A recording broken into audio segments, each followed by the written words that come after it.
Something just killed my dog. Something killed your dog? My dog went flying through the air over the tree, and I don't know how it did it. Okay.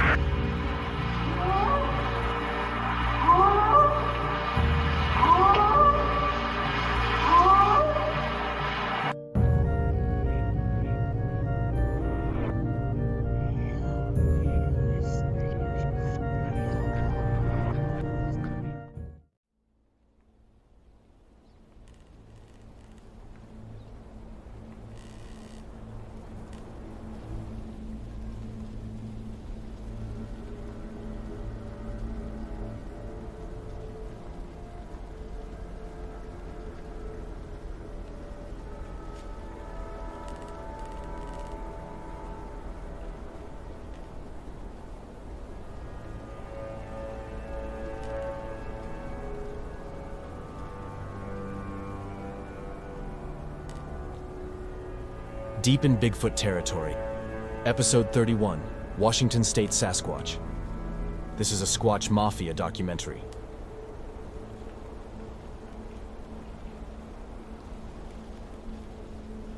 Welcome to this episode of Bigfoot territory. Today we are going to venture once again into the Pacific Northwest and take a broader look at the history of Sasquatch in Washington State. We will take a deep dive into the accounts and stories that predate the infamous incident at Ape Canyon in 1924, as well as into some modern accounts. And we will take a closer look at known hotspots of Bigfoot activity in Washington State, like the Gifford Pinchot National Forest and the Kitsap Peninsula, as well as at the most famous hotspot of the area, Mount St. Helens. So, let's start today's episode. The region that today is known as Washington State has been inhabited since 10,000 to 14,000 BCE. The Kennewick Man, found near the town of Kennewick at the Columbia River in 1996, is roughly 9,000 years old and is one of the oldest human remains in the Americas. The native tribes that have settled in Washington State for thousands of years are mainly the Yakima, the Chinook, the Suquamish, and other groups of the Coast Salish. Along the Pacific coast, highly complex cultures developed, featuring totem poles, longhouses, and elaborate social structures. Seattle, the biggest city in the state, is named after the Suquamish's most famous leader, Chief Seattle. The Kitsap Peninsula is named after the Suquamish chief Kitsap. Since the early days of contact with Europeans, it has been recorded that the stories and myths of the various native groups of Washington State and of the Pacific Northwest in general speak of strange creatures of giant size living in the forests and mountains of the region. These beings were described as tall and hairy giants, who were bipedal and of human shape, but were no humans. Often these beings were described as cannibals. The natives spoke of these creatures using different names, like skookum or bukwas, which had meanings like men-stealers or men-eaters. The attributes given to the creatures were translated with meanings like dangerous, strong, or powerful. These men-stealers, or men-eaters, were said to inhabit the higher mountain regions and remote parts of the forests. The tribes of the area strongly feared these beings, and told stories in which the creatures attacked the villages of the natives in nocturnal raids, mostly to steal women, children, livestock, or food. The first Europeans reached the region of present-day Washington in the late 18th century. In 1792, the British captain George Vancouver mapped large parts of the coast and the Puget Sound. The Bigfoot stories from Washington State, written down by the early pioneers of the Pacific Northwest, are some of the earliest documented in North America as a whole. The earliest known account from Washington State documented by a Westerner is nearly 200 years old and was written down in 1840 by Elkanah Walker, an early American pioneer and missionary. Walker was born in Maine in 1805. From August 1838 to June 1848, he lived 25 miles northwest of present-day Spokane, bringing his Protestant faith to the Spokane tribe. In 1840, he wrote the following in his diary: "Bear with me if I trouble you with a little of native superstitions. The Indians believe in a race of giants, which inhabit a certain mountain off to the west of us. This mountain is covered with perpetual snow. The creatures inhabit the snow peaks. They hunt and do all their work at night. They are man-stealers. They come to the people's lodges at night, when the people are asleep, and take them, and put them under their skins, and to their place of abode, without even waking. Their track is 1.5 feet long. They steal salmon from Indian nets, and eat them raw as the bears do. If the people are awake, they always know when they are coming very near, by their strong smell that is most intolerable. It is not uncommon for them to come in the night, and give 3 whistles, and then the stones will begin to hit the houses. The snow peak to the west, mentioned in the diary, could be one of several peaks in the Cascade Range, such as Mount Baker, Mount Rainier, Mount Adams, or Mount St. Helens. In another part of his writings, Walker referenced to Mount St. Helens as a place never frequented by the white man or by the Indians, who believe the mountain is inhabited by a race of beings of a different species, who are cannibals, and whom they hold in great dread.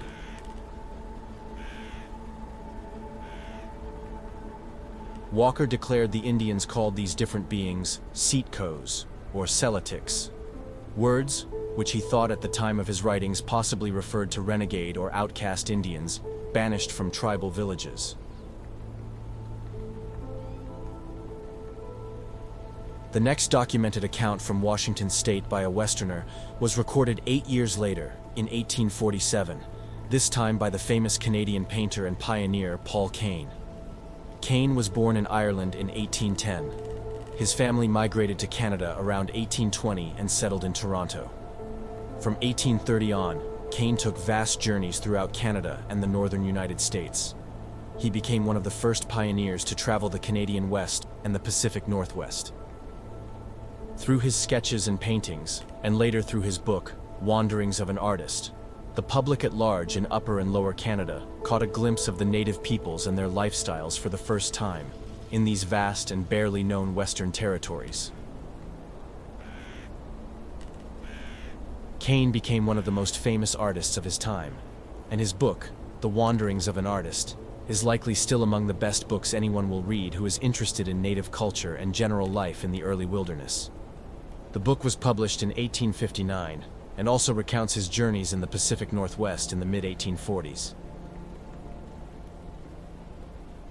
In early March 1847, Paul Kane arrived in the region that would later become Washington State.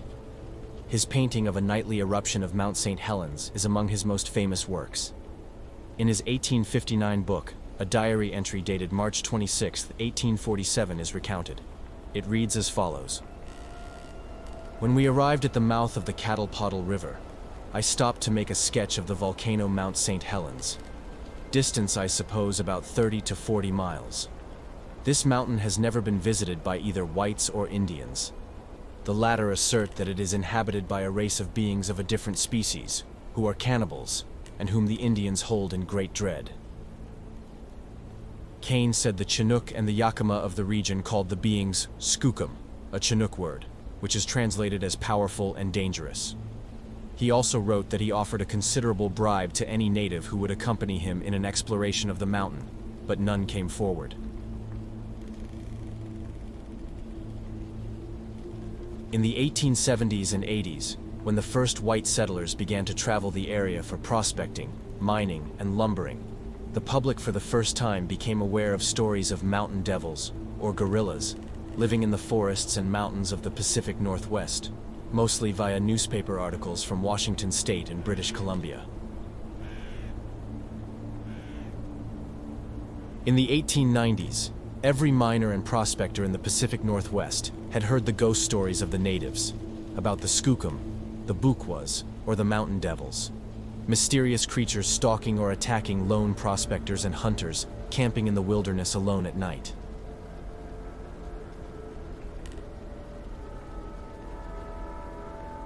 By far the most legendary story from Washington State comes, of course, from the slopes of Mount St. Helens, the biggest hotspot of Bigfoot activity in the state since arguably 200 years. The attack at Ape Canyon, at Mount St. Helens in August of 1924, is one of the most notorious Bigfoot stories ever. In August of 1924, a group of 5 miners was allegedly attacked by a clan of Bigfoots, whom they called ape men or mountain devils, while the men were sleeping in their cabin at Mount St. Helens. after one of the prospectors, a man named Fred Beck, had shot at one of the creatures the evening before.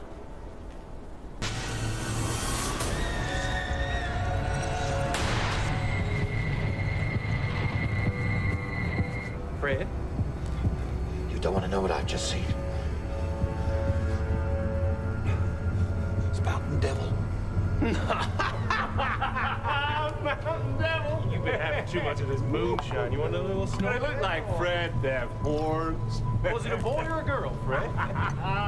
Blasted it.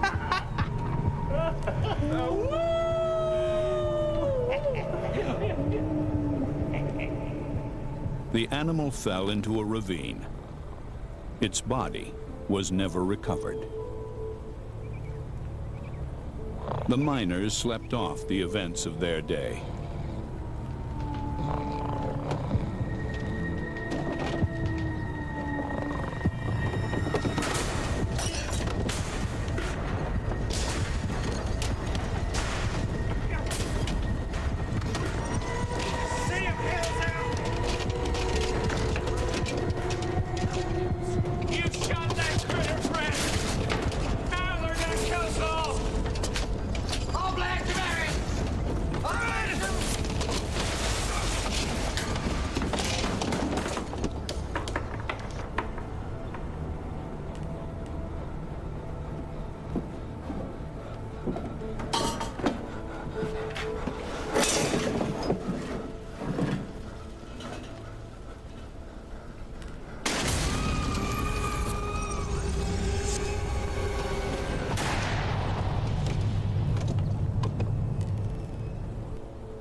Today, the Ape Canyon story of Fred Beck and his group of prospectors is one of the classics of Bigfoot lore.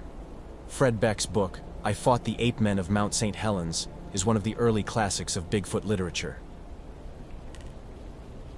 In Bigfoot Territory Episode 17, we have widely researched the Ape Canyon attack and the history of Sasquatch at Mount St. Helens. See the links in the video description for the episode on Mount St. Helens and the attack at Ape Canyon. Here is an interview with Fred Beck from the 1972 classic documentary Bigfoot Man or Beast. Join Squatch Mafia at Patreon to watch the entire documentary and tons of other Bigfoot encounters and documentaries. In 1924, Fred Beck and 4 other miners were in a cabin in the backwoods located in Washington State near St. Helens. There were 4 or 5 creatures who approached the cabin during the night and proceeded to harass the miners by throwing rocks and pounding on the walls and doors of the cabin. In those days was big shoulders and small hips and hairy. They was, I call them a black turned brown by the sun, outside hair. That's what I would call them to be. And muscular. And they looked like they was about 8, 9 foot tall. I no way to Another widely documented event that is often linked to Bigfoot is the disappearance of Joe Carter from Mount St. Helens in 1950. Joe Carter, a young man from Seattle, disappeared during a climbing trip with his friends near the infamous Ape Canyon in May 1950. Various newspapers and journals covered the disappearance. Search parties consisting of 50 to 100 persons searched the area of Mount St. Helens for weeks. But neither the disappeared man nor his equipment or his remains ever were found. Various articles from the Longview Times and the Oregon Journal detailed the circumstances of the disappearance. Here is an excerpt from a 1963 Longview Times article entitled, Ape Canyon Holds Unsolved Mystery, that is covering the case. Carter's complete disappearance is an unsolved mystery to this day, declared Bob Lee, a well-known Portland mountaineer. On the way down the mountain, Carter left the other climbers at a landmark called Dog's Head at the 8,000-foot level. He told them he would ski around to the left and take a picture of the group as they skied down to the timberline. That was the last anyone saw of Carter. The next morning, searchers found a discarded film box at the point where he had taken a picture.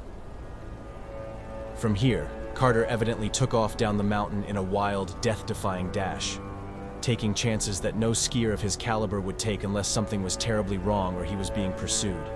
He jumped over 2 or 3 large crevasses and evidently was going like the devil.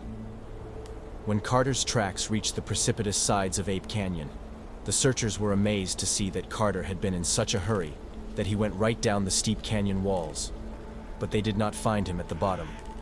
We combed the canyon, one end to the other, for 5 days. Sometimes there were as many as 75 people in the search party. After 3 weeks, the search was called off. We finally came to the conclusion that the apes got him, Lee told our reporter seriously.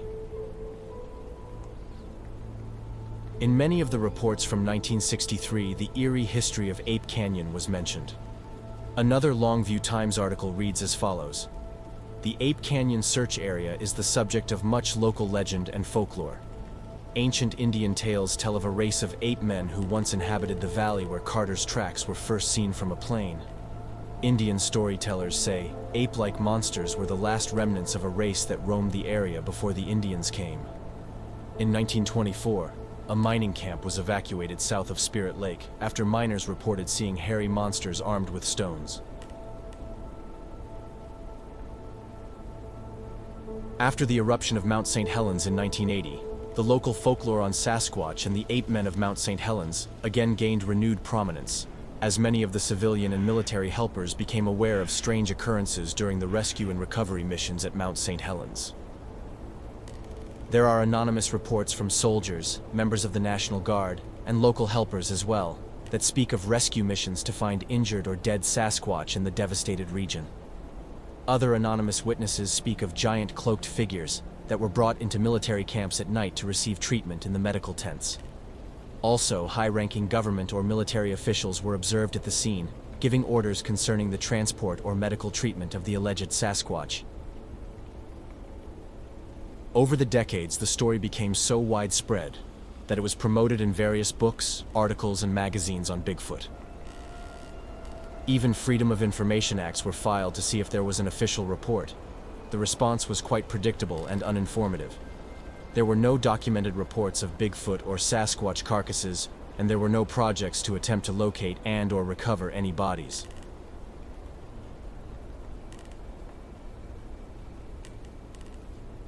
In most versions of the story, the rescuers completed their missions and moved on, without ever finding out what happened to the beings involved. Some accounts indicated that the beings were relocated to other parts of the Cascades, while others say that the beings were given a home on a military base, maybe Joint Base Lewis McChord, which encompasses over 86,000 acres of mostly forested terrain in the South Puget Sound region. Another famous and well-documented Bigfoot story from the Puget Sound region is that of the Bigfoot 911 call, which is also sampled in the Squatch Mafia intro. In the late 90s, an anonymous caller from the Kitsap Peninsula made 2 911 calls that became famous in the Bigfoot community. See what it was? A person or an animal or? I can't tell. All I know is my central light came on and I just happened to glimpse and see this thing running across the yard. A good-sized man, or something that looks like a man. I don't know what it was, just that it ran across the yard. Okay. You've had problems in the neighborhood before? Yeah, my dog was killed here just recently. I don't know what it was, whatever it is, it's running. Couldn't catch it if I was going to chase it, or whatever it was, it was standing up. I'm out here looking through the window now and I don't see anything. I don't want to go outside. Jesus Christ, you better... Dia! Hello? Get somebody out here. What's going on now, sir? That son of a bitch is about 6'9", I don't know. You see him now, sir? Yes, I'm looking right at him. Uh-oh.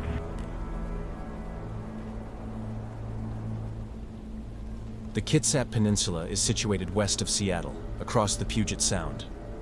It is surrounded by water on 3 sides: the Puget Sound to the east, the Hood Canal to the west, and the waters of Admiralty Inlet to the north. The region is known for its diverse landscapes, including dense forests and shorelines. The eastern boundary of the peninsula is defined by Puget Sound, an intricate network of fjord-like inlets, bays, and islands. To the north, Admiralty Inlet separates the Kitsap Peninsula from the mainland. The western boundary is formed by Hood Canal, an arm of Puget Sound that stretches down the western side of the peninsula. Hood Canal also separates the peninsula from the Olympic Peninsula on its west side. The peninsula is connected to the mainland by bridges and ferry routes. Its name comes from Chief Kitsap, an 18th and 19th century warrior and medicine man of the Suquamish tribe. The Squamish were one of the historical fishing tribes belonging to the Coast Salish group of peoples, and their ancestral grounds were based on the eastern shores of the Kitsap Peninsula. Seattle is named after the tribe's most famous leader, Chief Seattle. The peninsula has an area of approximately 393 square miles and an estimated population of around 281,000 people, with about 700 persons per square mile. Over 95% of the population lives in urban areas. In the late 90s, an anonymous caller made 2 911 calls, in which he stated that his dog was killed by an unknown creature and that a gigantic human-like figure was standing in his yard. He's right. Is he in your yard, sir? Yeah, God, he's big. Okay, what's in your yard? He's looking at me. Oh, the guy is on foot. I don't know what. It's big, real big person. That's all I can say. Okay, it is a person.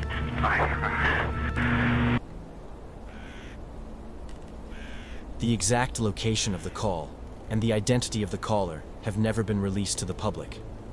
But Bigfoot researchers Peter Byrne and Ron Moorhead managed to interview the caller in the late 1990s and attested that the man was very serious and authentic about his story. Let's listen to a short excerpt from an interview with Ron Moorhead on the Bigfoot 911 calls. Peter Byrne and I interviewed the man, and we got the calls from the sheriff's department, and they were about 2 weeks apart, the two different calls. The one call, the first one he made was when his dog got killed. Well, I edited that, and we got the Peter Byrne and I interviewed the man, and we got the calls from the sheriff's department, and I edited it down, so there's a lot of typing in between his talking and the dispatcher's talking, and they were about 2 weeks apart, the two different calls. The one call, the first one he made was when his dog got killed. He don't know how that happened because he said he'd seen it fly over the fence, and it landed. We measured it 35 feet from the fence. And where it went over the fence, he showed us the spot on the limb. It was like there was a tree close by, 9.5 feet up was where the dog comes sailing over. And what he said he heard was a big thump. And this was like 1 o'clock, 1:30 in the morning, something like that. He's working in his garage, and when this happened, he was very compelling, very, very believable. And he was a Vietnam vet, and he was very sober. I looked over the other side of the fence looking to see if there's any horses or any sign of anything else, and couldn't find anything. Well, his dog was an older German Shepherd, a big dog, and it was his favorite dog, actually. He had 2 other smaller ones that used to always go out and yap and anything, but they came in and cowered down, and his German Shepherd went out, and that kind of puzzled him. Anyway, we tried to get permission from him to dig the dog up. He wouldn't allow that, and he just seems to stay out of the picture. He knows what he saw, and he knows he saw a Bigfoot, but he didn't want to say a Bigfoot to the dispatcher. They might have laughed him off and not send anybody out. But anyway, it was very compelling, his recount of that. It's on actually on the Kitsap Peninsula, which is, I don't usually tell people that, but it doesn't really matter now. The guy doesn't live there any longer, I don't believe. He told us what he saw. That's what he saw, pretty much. That right there, he saw this thing looking at him. He had a car parked outside of his garage. He had these light sensors on the outside of his garage. And he had his garage doors closed, but he had the windows in his garage door, like some of us do, let light in the daytime. And this thing that triggered the sensor light at the end of his car, which is right in front of his garage door. And he looked out there and seen the thing looking at him, and it really freaked him out. It was huge, and he didn't want to say 7 foot something because, again, it would have maybe not got the police out there or the sheriff's department out there when they needed to get out there right away. Oh, he also said a car went by and almost went into the ditch and almost hit it when it ran away. It went across this old dirt road out there where he lived. Pretty wooded area. So we thought I think we ran an ad in the paper to see if anybody would respond to it, if anybody see anything strange on that road, and didn't get any replies to it. I don't think she didn't want to say it, and he didn't want to say it, but I think they may have been thinking the same thing, that it was what it was. We have widely documented the story behind the calls in a previous Squatch Mafia video. See the links in the video description below for a documentary on the Bigfoot 911 calls. Another hotspot of Bigfoot activity in Washington state is the Gifford Pinchot National Forest in southern Washington, which includes Mount St. Helens. The forest extends 72 miles along the western slopes of the Cascade Range, from Mount Rainier National Park to the Columbia River. It also includes Mount Adams, the second tallest volcano in the state after Mount Rainier. In September of 2000, one of the most famous Bigfoot tracks was discovered in the Gifford Pinchot National Forest. It was discovered in a remote area near the Washougal River, a place where various Bigfoot encounters had been reported over the years. Known as the Skookum cast, the cast includes not only the impression of what is believed to be the creature's buttocks, but also hairs and plant debris. The Skookum cast was subjected to scientific examination, including analysis by experts in various fields. Some of the analysis suggested that the cast might show anatomical features consistent with a large unknown primate. The term Skookum comes from the Chinook language and means strong or powerful. Bigfoot researchers like Dr. Jeff Meldrum and Dr. Grover Krantz have examined the cast and believe it to be authentic. Today, the Skookum cast remains a subject of debate. It has never been debunked, and the animal responsible for the cast has never been identified. The latest Bigfoot-related headlines from the Gifford Pinchot National Forest stem from December 2024, as 2 Oregon men, who were reported missing by a family member after not returning from a trip to search for Sasquatch, were found dead in the national forest. Official statements say both deaths appear to be due to exposure, based on weather conditions. In Skamania County, where the Gifford Pinchot National Forest and Mount St. Helens are located, a law exists that says a person gets at least 1 year in jail and a $1,000 fine for harming a Bigfoot. Many photos and videos from the wider region that allegedly show Bigfoot exist. This clip was recorded in 2010 by campers on Mount Hood. See the links in the video description for the entire clip.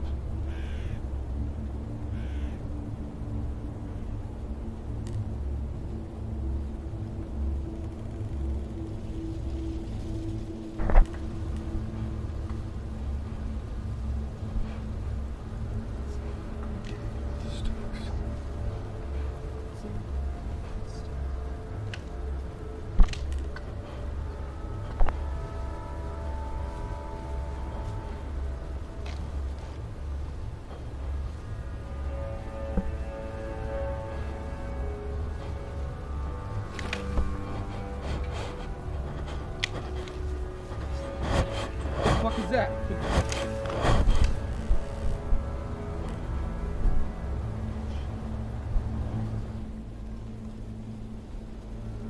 We will return to Washington State in an upcoming episode of Bigfoot Territory and take a closer look at other hotspots of Bigfoot activity in the area, like the Olympic Peninsula, Mount Hood, or Mount Rainier.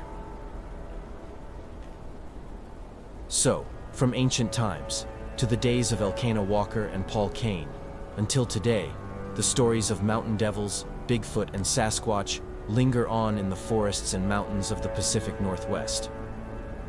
What is your opinion on Bigfoot stories from Washington State? Have you witnessed something strange while hiking in Washington? Let me know in the comments. Hit the like button if you have enjoyed this episode of Bigfoot Territory. Subscribe to the Squatch Mafia channel at YouTube for more videos on Bigfoot and Sasquatch. Check out Squatch Mafia at Patreon and TikTok for extra content. Thank you for watching.